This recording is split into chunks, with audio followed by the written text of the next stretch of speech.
Olá, boa noite. Me chamo Ana Angélica, sou aluna do PROEF, Polo ESP, e eu vou agora apresentar um mapa conceitual a respeito das problemáticas da educação física. Eu vou ampliar aqui um pouquinho para vocês verem. A gente tem uma visão aqui panorâmica do mapa, como ficou, mas agora eu vou procurar destrinchar para vocês esse mapa conceitual. Então, nós temos aqui as problemáticas da educação física. Durante 7 semanas, nós nós fizemos muita leitura a respeito dos capítulos do livro Problemáticas da Educação Física. Então, na primeira semana, eu vou até ampliar um pouquinho aqui para vocês. Olha só, a gente falou, o conteúdo abordado, o assunto abordado foi o abandono do trabalho docente, tá certo? Foi um texto, a gente teve como texto base, chamado Educação Física Escolar entre o Rola-Bola e a Renovação Pedagógica, do Fernando Jaimes Gonzalez, né? Então, nesse artigo, ele falou sobre as 3 grandes categorias docentes, que ele dividiu, né, entre as tradicionais esportivistas, o desinvestimento pedagógico e as práticas que são inovadoras. Então, quando ele caracterizou as práticas tradicionais esportivistas, né, que visava somente o esporte era os conteúdos hegemônicos, né, isso? Então, eles predominaram durante a década de 70, 80 e 90, e eles favorecem a exclusão e enfatizam os treinos, as competições, o desempenho e o rendimento. Por isso que ele é muito excludente, porque ele faz essa divisão entre os alunos aptos e entre os alunos inaptos. Não é democrático, não alcança todos. E ele também falou sobre o desinvestimento pedagógico, né, que é caracterizado com a ausência mínima de intervenção do professor. É conhecido popularmente como o rola-bola. E depois no texto, no artigo, ele fala sobre as práticas que são inovadoras, que ela surgiu Surgiu com a abordagem, elas baseiam-se nas abordagens críticas da educação física, e ela teve seu surgimento na década de 80, e eles enfatizam o saber sobre o fazer, os conteúdos conceituais, procedimentais e atitudinais e a cultura corporal do movimento. E a gente faz até uma relação também das práticas inovadoras também com o próximo assunto, que é sobre a relação da teoria e da prática, né? Até coloquei aqui uma setinha, eu vou seguindo vocês aqui para não ficar tão confuso. É só que primeiro, para falar sobre esse conteúdo, sobre esse artigo da relação entre teoria e prática, eu queria só mencionar que o texto base que nós fizemos a leitura foi sobre a relação entre o ensinar a fazer e ensinar sobre o fazer na educação física escolar, que foi um artigo da Soraya Darido, tá certo? Então ela aborda, ela traz 3 pontos aqui que eu trouxe para vocês, né? Ela explica como é o ensinar a fazer, o ensinar sobre o fazer e a relação entre o ensinar a fazer e o ensinar sobre o fazer. Então, o ensinar a fazer, ele se refere à prática corporal, é a aula prática que a gente chama popularmente, e ele inclui os jogos, os esportes, as danças, as lutas e as ginásticas, e ele possibilita o desenvolvimento motor, a participação ativa, a socialização e as experiências corporais. E o ensinar sobre fazer, ela refere-se à compreensão das práticas corporais. Ela inclui em seu conteúdo a história, as regras, a saúde, os valores sociais, inclusão, a influência da mídia, e ele favorece a reflexão crítica, a consciência corporal, formação cidadã, compreensão social dos esportes e das práticas corporais. E o que é que no texto, o que é no artigo, ela recomenda? Que exista essa integração, que exista a relação entre o ensinar a fazer e o ensinar sobre o a fazer, que ela deve ocorrer de forma integrada, pois a prática sem reflexão é o ensino mecanizado e a teoria sem a prática é uma aprendizagem limitada. Portanto, a teoria e a prática elas precisam dar juntos, pois é assim que elas produzem aprendizagem significativa. E o papel do professor consiste em planejar as aulas contextualizadas, relacionar a prática à teoria, incentivar a participação, promover reflexão crítica, valorizar a cultura corporal, promover a inclusão e o respeito à diversidade. Isso aqui foi tudo na segunda semana. Na terceira semana, o conteúdo abordado foram os aspectos legais da educação física e escolar. Vou ficar aqui, vou ampliar um pouquinho para ficar melhor para a gente ver. Então, o que foi que ele disse no final, no início do texto? Ele fala que a educação física, ela pelas leis que foram criadas, elas sofreram algumas significativas mudanças, né? Então, com a criação da LDB, na primeira lei, que foi de 61, ele trazia a educação física como era obrigatório, né? A disciplina obrigatória do primário ao ensino médio. Já na lei de 1971, a educação física ela era obrigatória em todos os níveis de ensino, é só que ela era facultativa em algumas condições. Por exemplo, para quem trabalhava 6 horas ou mais no ensino noturno, maiores de 30 anos, e quem cumpre serviço militar incapazes. Já na lei 93/94/96, a educação física já é consolidada como uma área, como componente curricular obrigatório, integrado à política proposta pedagógica da escola. E ela se desvincula da mera atividade biológica. Houve uma alteração na lei em 2003, onde ela introduziu algumas regras da facultatividade da educação física. Então, a educação física, ela desobriga essa lei, as aulas práticas para estudantes que cumprem jornada de trabalho igual ou superior a 6 horas, têm mais de 30 anos, prestam serviço militar, têm filhos ou é amparado por condições de saúde específicas.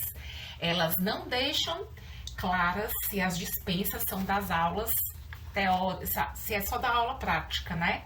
É só que essas mudanças, gente, ao longo do tempo na educação física, pelas leis, ela teve um impacto muito grande. Por quê? Porque houve um esvaziamento prático e exclusão dos trabalhadores. Teve como impacto também o oferecimento de aulas fora do horário regular e o caos burocrático e falta do controle escolar e a precarização do trabalho docente. E quando a gente fala de esvaziamento, a gente já faz uma relação desse impacto com o conteúdo, com o assunto que é abordado na nossa próxima leitura, que ela fala do afastamento e da indisciplina dos alunos. Então, olha só, fazendo essa ligação, aqui, deixa eu colocar mais pertinho para vocês, eu falo sobre o afastamento, eu abordo como é que é manifestado, as estratégias e quais são as estratégias para minimizar, para mitigar esse afastamento. E também as causas do afastamento, né? É só que eu vou só falar um pouquinho a respeito do artigo, que é o artigo Afastamento e a Indisciplina dos Alunos nas Aulas de Educação Física Escolar, escrito por Soraya Darido, Fernando Jaime Gonzalez e Gai Gicine. Então, eles trazem, né, 2 desafios, que é o afastamento e a indisciplina nas aulas de educação física. E como afastamento, como é que ele é manifestado? Através de pedidos frequentes de dispensa médica ou legal. Aqui eu faço até uma relação com o dispositivo, né, com essa lei de 2003, né, que considera a presença física na aula sem a participação ativa, o isolamento voluntário de grupos de estudantes, principalmente meninas e adolescentes.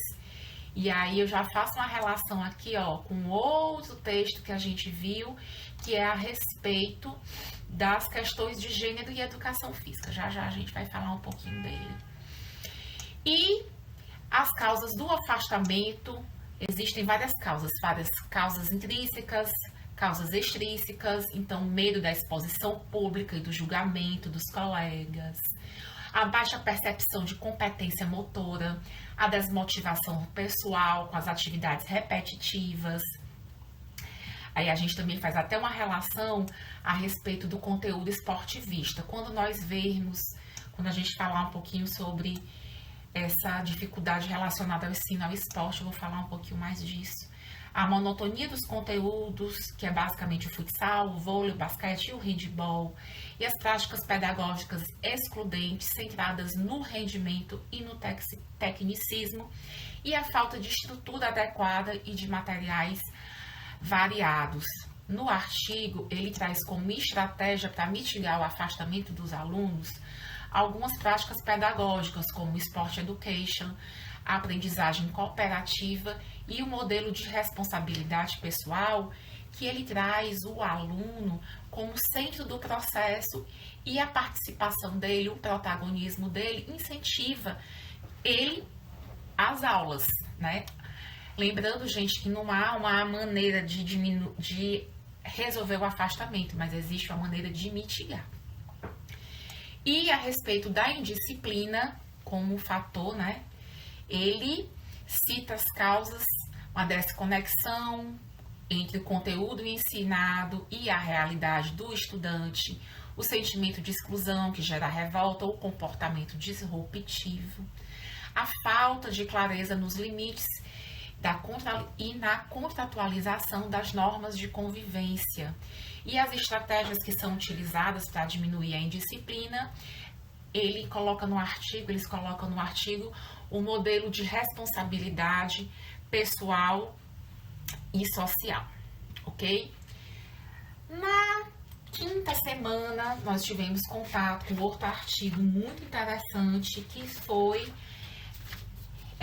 tem como texto base as inquietações, vamos aqui trazer para vocês, olha só.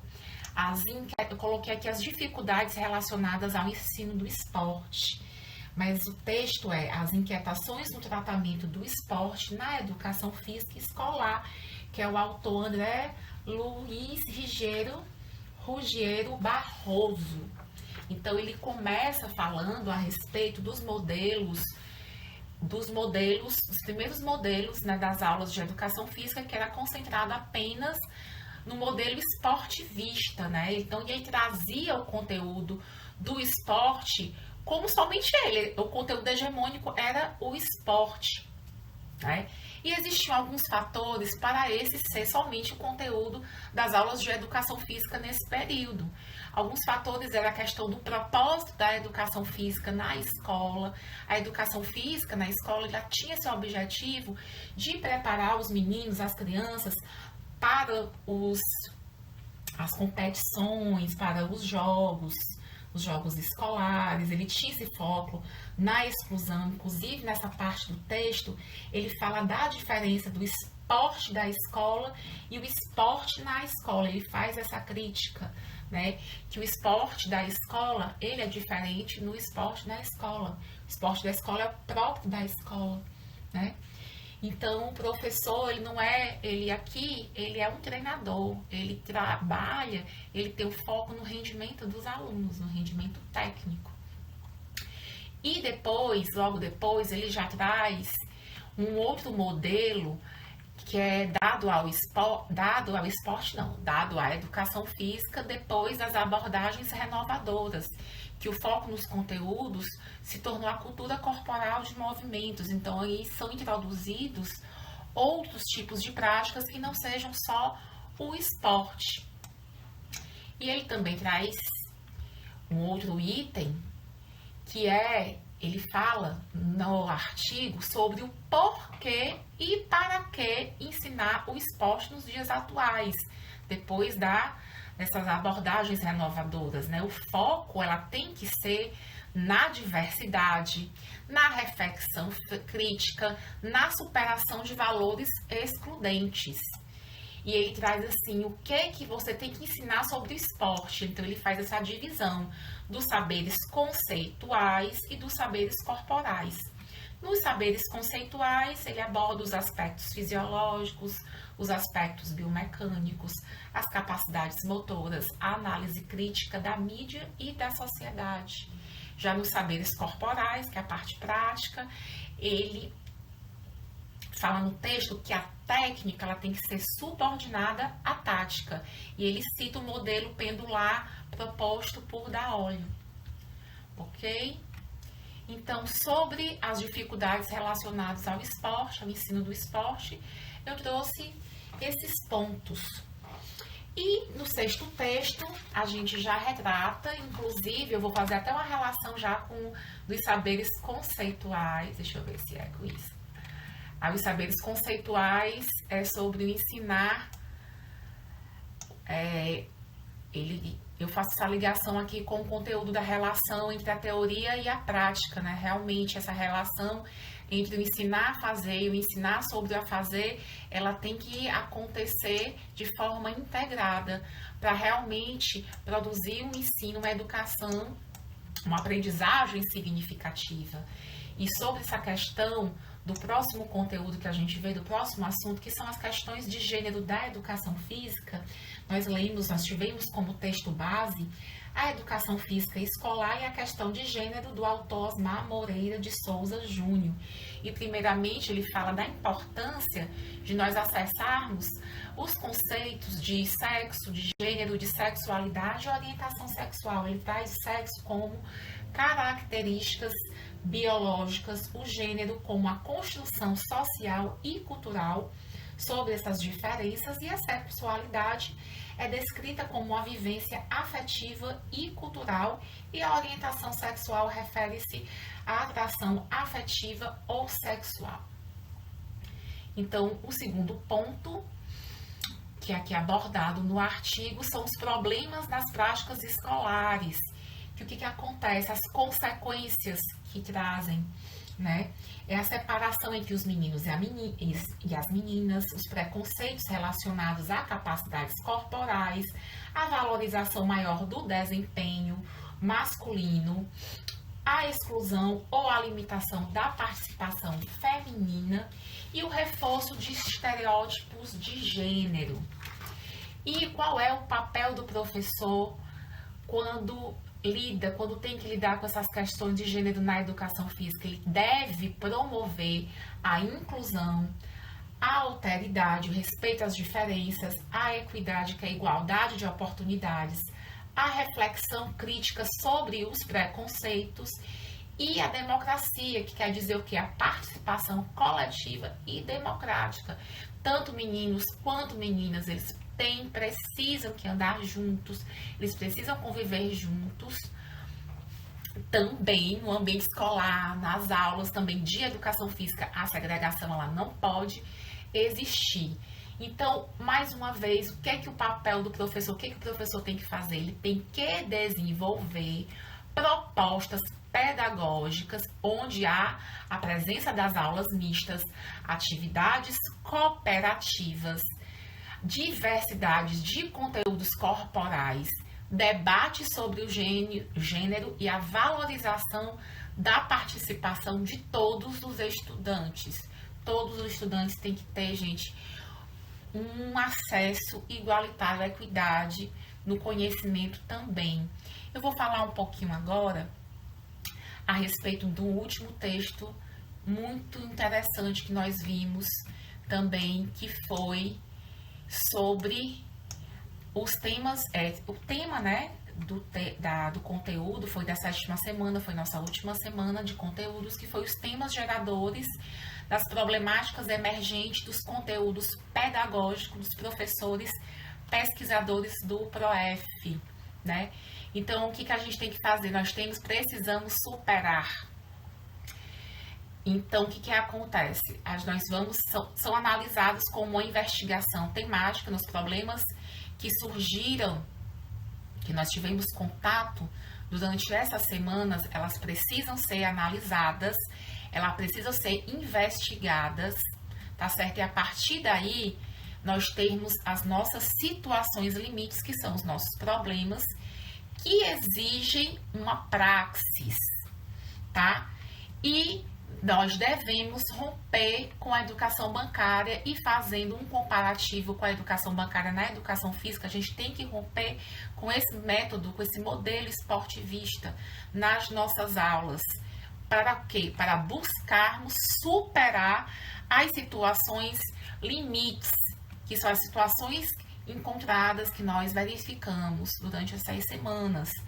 Elas têm que ser materializadas no inédito viável. Qual é o nosso inédito viável? Nosso inédito viável vai ser o produto educacional que nós vamos elaborar como uma maneira de superar ou mitigar essas dificuldades encontradas.